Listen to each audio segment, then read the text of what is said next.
माणगाव ग्रामीण पतसंस्थेतर्फे सभासदांच्या पाल्यांचा 18 जुलै रोजी गुणगौरव सोहळ्याचे आयोजन। सहकार क्षेत्रात माणगाव तालुक्यासह रायगड जिल्ह्यात नावलौकिक कमावलेला माणगाव ग्रामीण बिगर शेती सहकारी पतसंस्था मर्यादित कुटेखोल तालुका माणगाव या संस्थेतील शैक्षणिक वर्ष 2025-26 या वर्षातील 10वी 12वी व पदवी पदविका पदव्युत्तर शिष्यवृत्ती प्रमाणपत्र परीक्षा उत्तीर्ण असणाऱ्या सभासदांच्या पाल्यांचा गुणगौरव सोहळ्याचे आयोजन शनिवार दिनांक 18 जुलै 2026 रोजी सकाळी 11 वाजता संस्था कार्यालय चौधरी कॉम्प्लेक्स निजामपूर रोड माणगाव या ठिकाणी करण्यात आले आहे।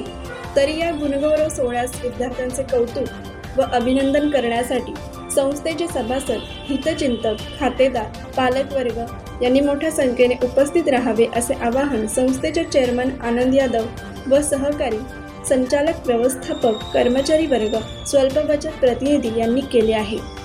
माणगाव ग्रामीण पतसंस्थेची स्थापना सन 1998 साली करण्यात येऊन सन 1999ला संस्थेच्या कामकाजाची खऱ्या अर्थाने सुरुवात करण्यात आली। या संस्थेने अल्पावधीत गरुड भरारी घेतली आहे।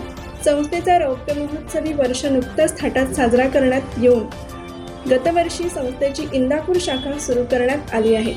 संस्थेच्या रौप्य महोत्सवी वर्षापासून सभासदांना दरवर्षी साखर देऊन त्यांची दिवाळी संस्थेतर्फे गोड करण्यात येत आहे। संस्थेतर्फे गुणवंतांचा आदर सन्मान करण्यात येत असतो। यावर्षीही संस्थेतील सभासद यांचे 10वी 12वी पदवी पदविका पदव्युत्तर शिष्यवृत्ती उत्तीर्ण पाल्यांचा त्यांचे कौतुक म्हणून गुणगौरव सोहळा आयोजित करण्यात आला असल्याचे संस्थेतर्फे सांगण्यात आले आहे। कोकण एक्सप्रेस चॅनलसाठी माणगाव प्रतिनिधी सिद्धी दाखिनकर। कोकण एक्सप्रेस चॅनलला लाईक करा, शेअर करा आणि सबस्क्राईब करा।